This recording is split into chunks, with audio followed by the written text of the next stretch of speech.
Rajasthani special मसाला बाटी बनवण्यासाठी मी इथे 2 वाट्या गव्हाचं पीठ, अर्धा वाटी रवा व 1 चमचा ओवा, 3 चमचे साजूक तूप, अर्धा चमचा खायचा सोडा घालून छान एकजीव करून घ्यायचं व चपातीपेक्षा थोडंसं घट्ट असं पीठ मळून घ्यायचं। मसाला बनवण्यासाठी 4 हिरव्या मिरच्या, 1 इंच अद्रकचा तुकडा, धने 1 चमचा व सोप 1 चमचा वाटून घ्यायचं।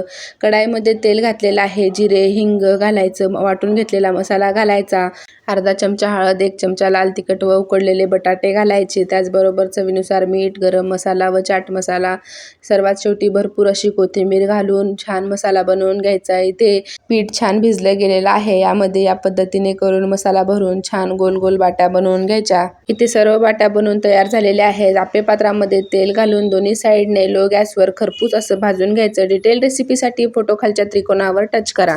इथे मसाला बाटी बनवून तयार झालेली आहे। व्हिडिओ आवडल्यास व्हिडिओला लाईक करा व चॅनलला सबस्क्राईब करा।